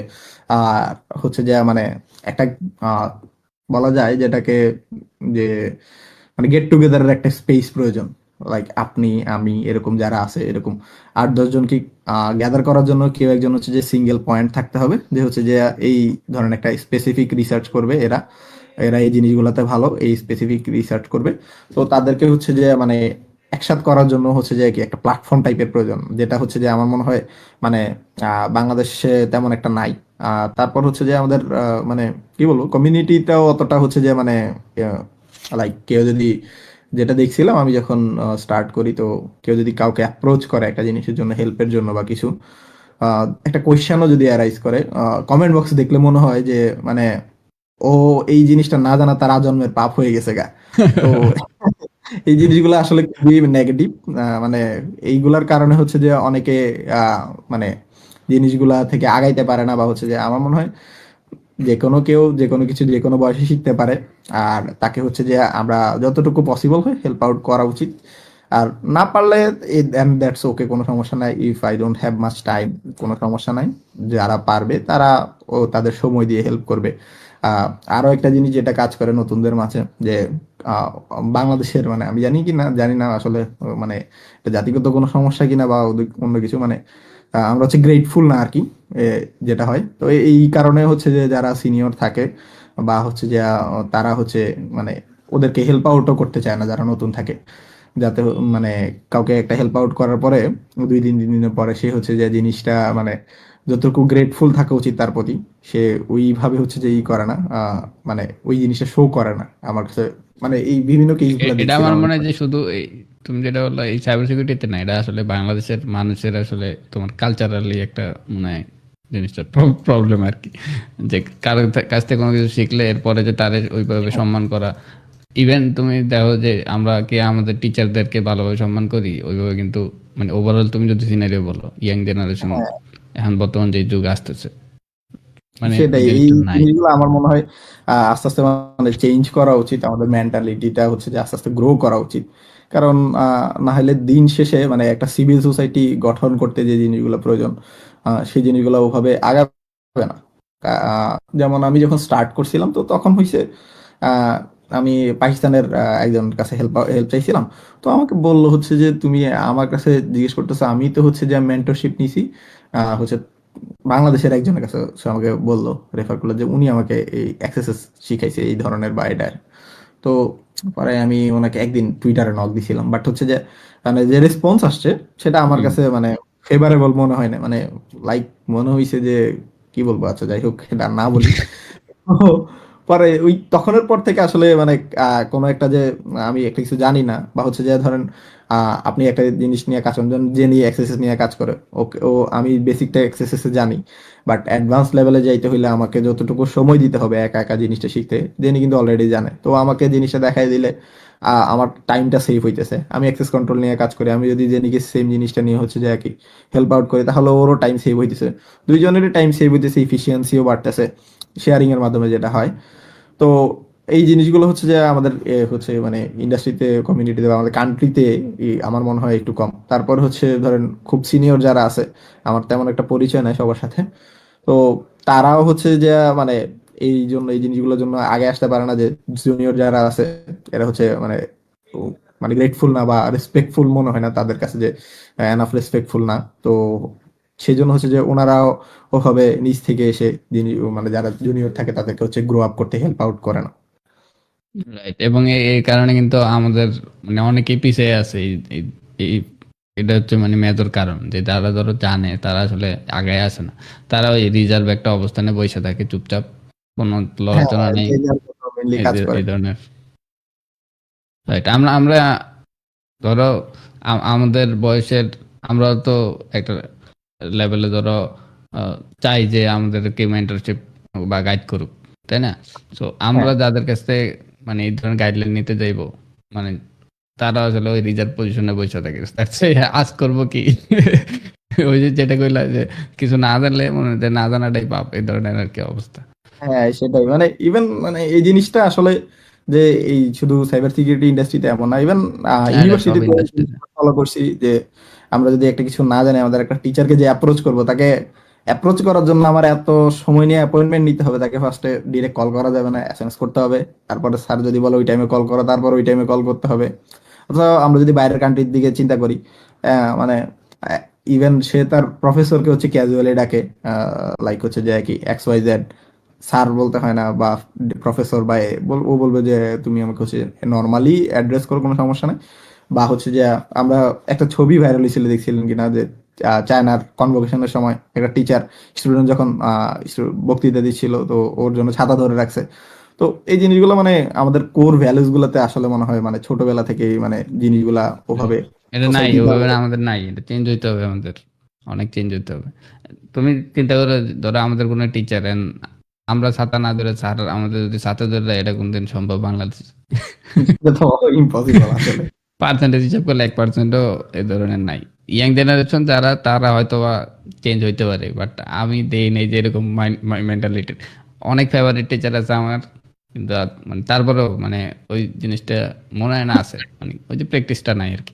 আচ্ছা, আর মজার একটা জিনিস মনে হলো, সাইবার সিকিউরিটির যে একাডেমিক রিসার্চ, সো সেই ক্ষেত্রে বাংলাদেশে তুমি ওভারঅল যে সিচুয়েশন, এটা কিভাবে দেখো? এন্ড তোমার তো কিছু পেপার টেপার আছে, সো এই ব্যাপারে কিছু ইনসাইট দাও।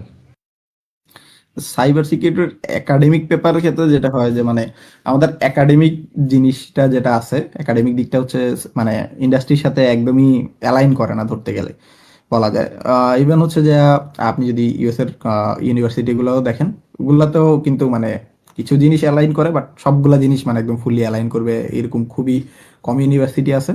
তো দুইটা একদম টোটালি আলাদা বলা যায়। আর এমনিতে হচ্ছে যে কেউ যদি ইন্টারেস্টেড থাকে, সে হচ্ছে কাজ করতে পারে। আর যেটা হয় একাডেমিকের ক্ষেত্রে, একাডেমিকের জিনিসগুলো বেশিরভাগই প্র্যাকটিক্যাল না হয়, মানে লাইক আমি হান্ট করতেছি একটা ওয়েব অ্যাপ্লিকেশনে, তখন হচ্ছে যে কোনো একটা ভালনারেবিলিটি নিয়ে আমি কাজ করতেছি স্পেসিফিক, ওইটা হচ্ছে যে নিয়ে আমি মানে একটা পেপার পাবলিশ করতে পারবো না। এরকম হইতে পারে যে লাইক হচ্ছে আমি হচ্ছে যে যদি ওভারঅল একটা ইন্ডাস্ট্রিতে ট্রেন্ড দেখাইতে চাইলে লাস্ট 10 ইয়ার্স এর মধ্যে হচ্ছে যে অ্যাক্সেসেস কতগুলো ওয়েবসাইটে ভালনারেবল ছিল বা এরকম কিছু, ওই মানে ওরা হচ্ছে যে ডেটা নিয়ে কাজ করে মেইনলি, নট স্পেসিফিক হচ্ছে যে রিসার্চ নিয়ে হচ্ছে যে মানে পাবলিশ করতে চায় না এই ধরনের জিনিসগুলা। তো এই ক্ষেত্রে হচ্ছে যে মানে দুইটা কিন্তু আলাদা হয়ে যায়। লাইক আমরা কাজ করতেছি হচ্ছে যে সিকিউরিটি রিসার্চ নিয়ে, কিন্তু আমার পেপার পাবলিশ করতে গেলে হচ্ছে যে মেইনলি স্ট্যাটিস্টিক্স এর আন্ডারে চলে যেতে হয়। তো এই ক্ষেত্রে একটু মানে ইস্যুস গুলো অ্যারেজ করে, লাইক আমার যেটা পেপার ছিল সেটা হচ্ছে যে মানে এআই নিয়ে করছিলাম। এআই এর হচ্ছে অ্যাডাপ্ট কতটুকু করতে পারতেছে থার্ড ওয়ার্ল্ড কান্ট্রি যে ইউনিভার্সিটি গুলো আছে, আর যে ইউনিভার্সিটি রিসার্চার আছে, স্টুডেন্ট আছে, স্টাফ আছে। আসলে এই জিনিসটা হচ্ছে যে মানে এটাকে বলা যায় হচ্ছে টেকনোলজি অ্যাডাপশন মডেলে আছে। টেম মডেল আছে, এরপরে হচ্ছে যে ইউটট মডেল আছে এটাকে বলে। তো আমরা ইউটট মডেল যেটা ছিল সেটার হচ্ছে যে ইউজ করছি। আর ইউজুয়ালি হচ্ছে কিউ1 টাইপের যেগুলো থাকে টপ র্যাঙ্ক জার্নালে পাবলিশ করার জন্য। তো ওগুলার জন্য হচ্ছে আপনার এক্সিস্টিং যে মডেল আছে ওগুলার আপনি কোনো নতুন হচ্ছে এই ডাইমেনশন শো করতে হয়। তো এই ক্ষেত্রে আমরা হচ্ছে দুইটা নতুন ডাইমেনশন শো করছিলাম, ট্রাস্ট অ্যান্ড প্রাইভেসি, যে সিকিউরিটির দিক থেকে চিন্তা করে যে আমরা যে এআই ইউজ করতেছি, আমরা আসলে আমরা যে ডেটা ইনপুট করতেছি কতটুকু আমরা ট্রাস্ট করি, বা যে এআই ইউজ করব এই ক্ষেত্রে হচ্ছে যে আমরা ট্রাস্ট আর প্রাইভেসি কি ইম্প্যাক্ট ফেলতেছে। যে আমি নতুন কোনো একটা টেকনোলজি অ্যাডাপ্ট করতে চাইতেছি, তো এই ক্ষেত্রে যে আমি আমার যে ডেটাটা দিব এটা কতটুকু সিকিউরড, বাকি এইটার জন্য অনেকে হয়তো ইউজ করে না। তো আবার অনেকে হয়তো যে এই না ঠিক ইম্পর্টেন্ট একটা রিসার্চ, যেমন এর যুগে আমরা কিন্তু ধুপধাপ সবকিছু মাতাছি এর মধ্যে হ্যাঁ, তারা আসলে কি করতে চায় আমরা কিন্তু কনসার্ন না। আসলেই কারণ হচ্ছে যে আমাদের সবগুলা ডেটা নিয়ে কিন্তু ওরা ওদের মডেল ট্রেন করতেছে। তো এইগুলা হচ্ছে আমার মনে হয় সিকিউরিটি কনসার্ন। ইভেন ইউ এই অলরেডি এআই নিয়ে হচ্ছে যে মানে কাজ করতেছে, ওদের নতুন রেগুলেশন আনতেছে যে আপনার পারমিশন ছাড়া ওরা হচ্ছে আপনার কোনো ডেটা ইউজ করতে পারবে না, লাইক হচ্ছে আপনার ফেশিয়াল ডেটা স্পেশালি। যাতে হচ্ছে ওরা ওদের মডেল ট্রেন করে বা এরকম কিছু। রাইট।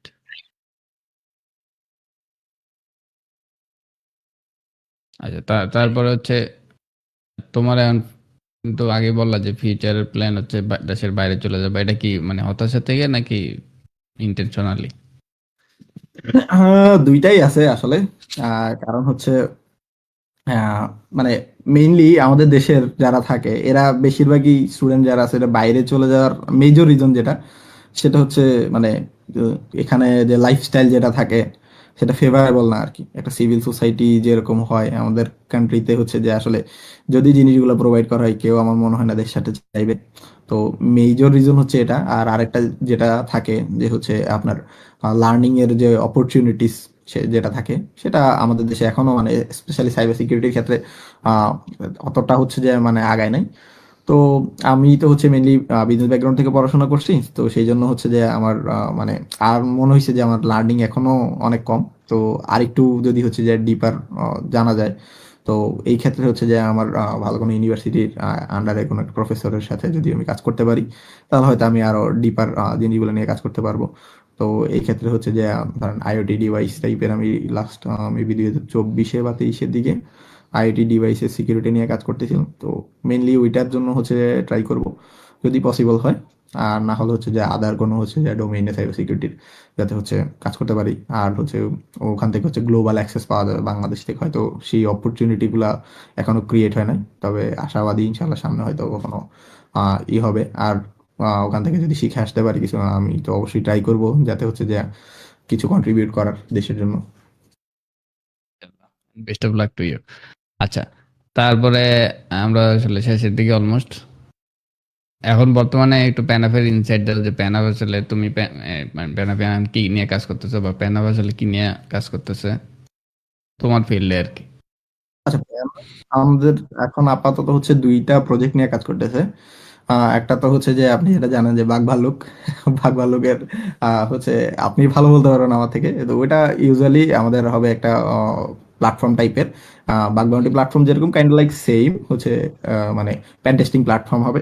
তো ওখানে আমাদের যারা ক্লায়েন্ট থাকবে, তো আমাদের যারা হচ্ছে যে মানে সিলেক্টেড রিসার্চার থাকবে তারা হচ্ছে যে ওখানে হচ্ছে যে রিসার্চ করবে। তো এখানে হচ্ছে ডিফারেন্ট রোলস থাকবে আমাদের কিছু, যে যারা অর্গানাইজেশন আছে তাদের জন্য একটা ইয়ে থাকবে, অ্যাকাউন্ট থাকবে। এরপর হচ্ছে যে তারা আবার চাইলে তাদের যে ডেভেলপার আছে তাকে ইনভাইট করে দিতে পারবে। এরপর হচ্ছে যে যে প্রোগ্রাম ম্যানেজার থাকবে তাকে ইনভাইট করবে। আর ইউজুয়ালি যেটা থাকে যে রিসার্চার আমাদের রিসার্চার হচ্ছে যে বাগ সাবমিট করার একটা অপশন থাকবে, ইউজুয়ালি একটা বাগ বাউন্টি প্ল্যাটফর্ম টাইপের। এরপরে হচ্ছে যে আবার রিটেস্টেড অপশন থাকবে। এরপরে হচ্ছে আহ, যদি কোনো ইস্যুজ অ্যারাইজ করে যাতে হচ্ছে রিয়েল টাইম চ্যাট করতে পারে বা কমিউনিকেশন করতে পারে। এরপর হচ্ছে যদি আমাদের রিপোর্টে কোনো কিছু সে বুঝতে পারতেছে না বা সেই ক্ষেত্রে সে রিসার্চারের সাথে কন্ট্যাক্ট করার একটা অপশন থাকবে। এই জিনিসগুলো নিয়ে হচ্ছে যে আপাতত হচ্ছে কাজ করতেছি, তাও আরেকটু ডিপে আমার মনে হয় ভাই আপনি শেয়ার করতে পারেন। আচ্ছা, একটা কোশ্চেন আসছে বিশাল লাগছে যে রাবি হ্যাঁ ভাই হ্যাঁ। ইনপুট কি ছিল পেপারে, অ্যাকচুয়াল লেখালেখি নাকি বাগবান্ডির টাকা? না, টাকা লাগে না আসলে আমাদের। আমাদের ওপেন এটা মনে হয় হচ্ছে ইতে করছিলাম। পেপারে আসলে সময় লাগছে ভালোই, মানে প্রায় 1.5 বছর পেপার লিখতে না যত সময় লাগছে, পেপার লিখতে আমাদের মনে হয় 1 থেকে 1.5 মাসের অ্যারাউন্ড লাগছে, কিন্তু এটা পাবলিশ করতে 1.5 বছর লাগছে। এতগুলা রিজেকশন খাইছি বিভিন্ন আসলে রিজেকশন নেগেটিভ জিনিস না আমার কাছে যেটা মনে হয়। পেপারে আমি ফার্স্টে এই জিনিসটাই ভাবতাম যে রিজেকশন খুবই নেগেটিভ, বাট না। আসলে হয় কি যে আমরা কোন একটা দিলাম লাইক আই 3 পলিতে দিলাম, এখন আই 3 পলি এই কোয়ার্টারে যে টপিক নিয়ে করতে চাইতেছে আমাদের টপিকের সাথে ম্যাচ করতেছে না, এই কারণেও জাস্ট ওরা রিজেক্ট করে দিতে পারে। ও হ্যাঁ, আমরা করছিলাম হচ্ছে মেনলি হিলিয়নের রিসার্চ ইয়েটা করছিলাম, তো এটা হচ্ছে পাবলিক অ্যাক্সেস করে দিছি। যে কেউ চাইলে হচ্ছে যে করতে পারবে। অলরেডি আমাদের 1 ইয়ারের মধ্যে হচ্ছে সাইটেশন 75-এর অ্যারাউন্ড হয়ে গেছে গা, প্লাস হচ্ছে যে 600+ হচ্ছে রিড হয়েছে। তো আশা করি ইনশাল্লাহ ভালো একটা সাইটেশন পাবো আরো। এই যে এটা কি জার্নাল ছিল না কনফারেন্স পেপার? নানা জার্নাল ছিল হচ্ছে হিলিয়নে। এটা হচ্ছে যে মোটামুটি ভালো ভালো হচ্ছে কিছু জায়গায় অলরেডি ওরা ইন্ডেক্স করে রাখছে, লাইক হচ্ছে ইউএস এর এনআইএইচ যেটা থাকে, এনআইএইচ এ হচ্ছে যে ন্যাশনাল কি একটা জানি এর নাম, আমি এনআইএইচ এর ফুল ফর্ম জানি না, যাই হোক ন্যাশনাল ইনস্টিটিউট অফ মনে হয় হেলথ মেবি সম্ভবত এটা হইতে পারে। এরপরে হচ্ছে যে মানে তোমাদের হেলথ রিলেটেড ছিল? না হেলথ রিলেটেড ছিল না, বাট হচ্ছে যে ওরা হচ্ছে ডেটাগুলা মানে রাখতেছে ইন্ডেক্সিং যে ওখানে করছে, বুঝতে পারছি। হ্যাঁ indexing ওখানে ওরা এরকম ওই করছে। যে এরপরে আরো হচ্ছে যে জয়েন্টে অনেকে করে তো ওই হ্যাঁ ওইভাবে ওরা হয়। মানে ওই পাবলিকলি অ্যাক্সেসেবল তো, যাতে হচ্ছে যে সবাই রিড আউট করতে পারে, ওরা সংরক্ষণ করে আর কি। তো এরকম ভালো ভালো কিছু জায়গা হচ্ছে যে রাখা হয়েছে। আচ্ছা, তো এই তো, আর কারো কোনো কোশ্চেন থাকলে ফিল ফ্রি টু আস্ক। আমরা আসলে শেষের দিকে, মানে শেষ করে ভালো অলমোস্ট। যারা তো তোমার আসলে আর কোনো কিছু আছে কিনা মানে বলার মতো, ধরো নিউ কামার যারা আছে বা নিউ লার্নার, অথবা তোমার তোমার মনের কোনো কোনো কথা আছে নাকি ইনসাইট শেয়ার করার মতো, যেটা মনের বলতে মধ্যে পারো? আসলে তেমন একটা কিছু নাই। নিউ কামার যারা থাকবে তাদের জন্য একটাই, সেটা হচ্ছে যে যদি প্যাশন থাকে তাহলেই ভাই এই ফিল্ডে আসো, নাইলে আসার দরকার নেই। কিছুদিন সময় স্পেন্ড করবা তুমি, 3 to 6 মান্থ তোমার বেসিক লার্নিং করতেই চলে যাবে গা। তো পরে যদি ছেড়ে দাও যে আমার আউটকাম আসতেছে না, তো তখন হচ্ছে ওই সময়টাই আসলে লস। তো এটা আমি সবসময় বলি, কেউ যদি আমাকে অ্যাপ্রোচ করে যে মানে একটু তুমি সময় নিয়ে ভেবে তুমি চিন্তা করে দেখো যে জিনিসগুলো তোমার সাথে মানে যায় কিনা। তো আমার একটা ফ্রেন্ড আছে, ও হচ্ছে প্রাণে জব করতো, পরে ও 1 ইয়ার জব করছে, পরে ও ওখান থেকে ছেড়ে দিছে, বাগবাউন্ডিতে হচ্ছে যে আসতেছে। তো ওকে আমি এই জন্য বারবার এই জিনিসটা সেম জিনিস বলছি যে তুই শিওর কিনা, কারণ এটা এই বয়সে এসে যে জিনিসটা করতে গেলে কেরিয়ার রিস্ক হয়ে যায়। আবার অনেকে আছে যে পড়াশোনা বাদ দিয়ে ফুললি এই জিনিসটাতে হচ্ছে যে ফোকাস করে বা এই কেরিয়ারটাতে। তো আমার মনে হয় যে সে যদি শিওর না হয়, আসলে প্যাশন যদি না থাকে ধরে রাখার মতো, বাগ বাউন্ডিতে যেটা মেইন কাজ করে সেটা হচ্ছে যে মানে কনসিস্টেন্সি। লাইক কেউ একজন শুধু অ্যাক্সেস কন্ট্রোল বাগ করে, লাইক জাস্ট শুধু আইডলই ধরি, সে যদি পুরো বছর ধরে সময় নিয়ে হান্ট করে কনসিস্টেন্টলি, তাহলে হচ্ছে যে যে অনেক বেশি জানে বাট হচ্ছে যে অল্প সময় ধরে হান্ট করে, তার থেকে সে ভালো হচ্ছে যে মানে আউটকাম হচ্ছে শো করতে পারে। তো এই মেইনলি হচ্ছে যে এই এই জিনিসগুলো হচ্ছে যে মানে মাথায় রাখা উচিত যে তুমি আসলে এই ফিল্ডটা নিয়ে প্যাশনেট কিনা। যদি প্যাশনেট হও তাহলে শুধু হচ্ছে যে আগাও, নাহলে শুধু শুধু হচ্ছে যে সময়টা নষ্ট হবে আর নেগেটিভ একটা ইমপ্রেশন ক্রিয়েট হবে। তবে আর এটা হচ্ছে যে ফুললি যখন একটা প্রফেশনাল ফিল্ড, ওই জিনিসগুলো ওভাবে মেনটেন করতে হবে যখন আসি। কারণ হচ্ছে যে রিসেন্টলি একটা জিনিস দেখলাম হচ্ছে মানে যেটা আমার কাছে খুবই মানে নেগেটিভ মনে হয়েছে। আহ, একটা আমি কারোর নাম মেনশন করতে চাইতেছি না, মানে একজন হচ্ছে যে দেখলাম সে ওএসসিপি সম্ভবত করছে বা এরকম জিনিসটা এখন আমি জানি না তো কতটুকু কি। তো তারা হচ্ছে যে প্রেফার করতেছে যে মানে হার্ন করার জন্য যারা নতুন লার্নার আছে এদেরকে হচ্ছে যে ফার্স্টেই ইজেপিটি করার জন্য। এখন ইজেপিটি যেটা আছে যে মানে একটু এক্সপেন্সিভ আমার কাছে যেটা মনে হয়, মানে অ্যাজ এ নিউ যারা ঢুকে তাদের জন্য সার্টিফিকেটের দিকে আগানোর কোনো প্রয়োজন নেই। 200, ওটা তো মানে $400, যদি 50% ডিসকাউন্টেও পায় $200 মতো যায় বা এরকম কিছু। তো অ্যাজ এ স্টুডেন্ট যারা ঢুকে বেশিরভাগ স্টুডেন্টই হয়, তো তাদের এই জিনিসটা অ্যাফোর্ড করার অ্যাবিলিটি থাকে না। আর অ্যাফোর্ড করার অ্যাবিলিটি যারা হয়তো ম্যানেজ করে কোনোভাবে বা কিছু, তো দেখলাম তারা হচ্ছে সাজেস্ট করতেছে এভাবে যে হচ্ছে তুমি ফাইবার বা এরকম প্ল্যাটফর্মগুলোতে, আপওয়ার্ক এগুলাতে কাজ করো, এরকম একটা সার্টিফিকেট নিয়ে বা ওদের কোর্সটা করে। এগুলা আসলে আমার কাছে মনে হয় যে জিনিসগুলো আসলে মানে রাইট অ্যাপ্রোচ না। তো এই জিনিসগুলা যদি হচ্ছে পসিবল হয়, অবশ্যই আহ, যে শেখাবে তার ইনশাল্লাহ ভালো নলেজ আছে। যাতে হচ্ছে, বাট এই জিনিসটা মাথায় রাখা উচিত যারা নতুন তারা তো জিনিসগুলা জানে না। তো তাদের সময়টা যাতে অপচয় না হয় বা তাদের রিসোর্সেস গুলা যাতে অপচয় না হয়, সেই জিনিসটা মাথায় রেখে তাদেরকে রাইট একটা ডিরেকশনে হচ্ছে যে পাথটা শো করা। Excellent, excellent. আর আমি যদি আর একটু অ্যাড করি তোমার সাথে, যারা নিউ কামার বা স্টুডেন্ট লেভেলে, তাদের সার্টিফিকেশন ফোকাস না দিয়ে লার্নিং এ ফোকাস দেওয়া উচিত।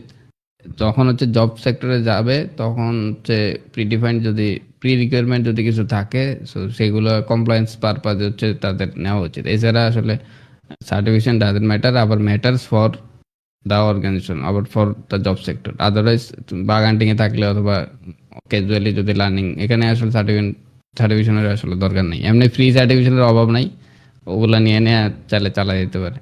বাট গুটি কয়েক সার্টিফিকেশন ম্যাটার করে, এই যে লাইক ওএসসিপি, এটাও ম্যাটার করে। বাট বাংলাদেশে যে আমরা গত পর্বে আমরা আলাপ করতেছিলাম যে বাংলাদেশে কিছু অর্গানাইজেশন গণহারে ওএসসিপি মারতেছে, তার মানে তো এখানে এক্সপ্লয়েট কোনো না কোনো জিনিসটা হয়েছে। সো এই ধরনের করাপশন বা এই আলটিমেটলি তো এই জিনিসটা মানে কি হইলো, সার্ভিসের ভ্যালুটা কমে এলো। তো এই ধরনের জিনিস না না কইরা মানে লার্নিং এ ফোকাস দেওয়া উচিত আর কি, ট্রু সেটাই। লার্নিং এ। আর আর এখন আসলে মানে এনাফ রিসোর্সেস আমার মনে হয় যে অ্যাভেলেবেল আছে অনলাইনে ফ্রিতেই। এই জিনিসগুলো এই আছে। কাভার করতেই মানে অ্যাটলিস্ট 5 থেকে 10 বছর চলে যাবে কমসে কম, যে ফ্রি রিসোর্সেস গুলো আছে এগুলা কাভার করতেই। তো আর আরেকটা জিনিস হচ্ছে এমন না যে ওই যে এক্সিস্টিং যেগুলো ধরো টেকটিক্স আছে ওগুলা কাজে লাগতেছে না, ওগুলাই আছে হ্যাঁ, কিন্তু হেল্পিং এর রিসোর্স বাইরে আছে। হ্যাঁ, এখন কিন্তু এআই এআই যে সব জায়গায় ডিফেন্সের জন্য ইউজ করতেছে তা কিন্তু না। সবাই কিন্তু ওই ম্যানুয়াল ডিফেন্সই এখনো আছে, ইনফ্রাস্ট্রাকচার গুলো এখনো ম্যানুয়ালি আছে। জাস্ট এআইটা হচ্ছে ইনফরমেশনের জন্য এইটা রেভলিউশন ঘটাইছে। অটোমেশনের ক্ষেত্রে কিন্তু ওইভাবে ডিফেন্সিভ মেকানিজম এখনো কিন্তু আসে নাই। না সে সেটাই। আর ইভেন হচ্ছে যে এআই ইউজ করলেও হচ্ছে আমাদের জন্য নতুন হচ্ছে বলা যায় মানে ডোর হচ্ছে ওপেন হইতেছে, লাইক এজেন্টিক এআই টেস্টিং এর ক্ষেত্রে। এখন সবাই মোটামুটি হচ্ছে চ্যাটবট টাইপের যেগুলো ছিল ওগুলাতে সবাই এখন এজেন্ট ইউজ করে একটা। তো এখন কেউ যদি হচ্ছে যে ডিরেক্টলি শুধু হচ্ছে এজেন্টিক এআই যেগুলো থাকে এগুলা টেস্টিং এ যদি শুরু করতে যায় তাহলে ওইটা দিয়েও শুরু করতে পারে। তো এই ক্ষেত্রে সে কিন্তু কম্পিটিটিভ অ্যাডভান্টেজ গেইন করবে, কারণ জিনিসটা নতুন আর হচ্ছে যে মানে খুব কম মানুষ জিনিসগুলো টেস্ট করতেছে। ইভেন হচ্ছে আমাদের কিছুদিন পর পর ইয়োগার সাথেও হচ্ছে ওরা মানে স্পেসিফিক রিসার্চে যারা হচ্ছে এজেন্টিক এআই নিয়ে কাজ করে তাদেরকে হচ্ছে যে ই করে খোঁজ করে যাতে হচ্ছে যে তাদের স্পেসিফিক যে প্রোগ্রামগুলো থাকে ওগুলাতে হচ্ছে যে মানে টেস্ট করতে পারে। তো এই ক্ষেত্রে কম্পিটিশন অনেক কম ফেস করবে। আর কম্পিটিশন যেখানে কম সেখানে হচ্ছে যে ডুপ্লিকেটও কম। তো সেখানে সাকসেস রেটটা আরো বেটার থাকবে। তো থ্যাংক ইউ রাফিজ, অনেক ধন্যবাদ। আমরা একটা লং ডিসকাশন করলাম, তুমি তোমার মূল্যবান সময় দেওয়ার জন্য। ইনশাল্লাহ আমরা আবার মানে অন্য কোনো এপিসোডে আবার আমরা একসাথে ডিসকাশন করব নতুন কোনো বিষয় নিয়ে। সো টিল দেন ভালো থেকো, আল্লাহ হাফেজ, আসসালামু আলাইকুম। ওয়ালাইকুম আসসালাম ভাই, আল্লাহ হাফেজ। Thank you so much for inviting me to the show. আর সবাই ধৈর্য নিয়ে হচ্ছে যে মানে আমাদের বকর বকর বা ডিসকাশন শোনার জন্য হচ্ছে যে সবাইকে ধন্যবাদ। আল্লাহ হাফেজ। আল্লাহ হাফেজ।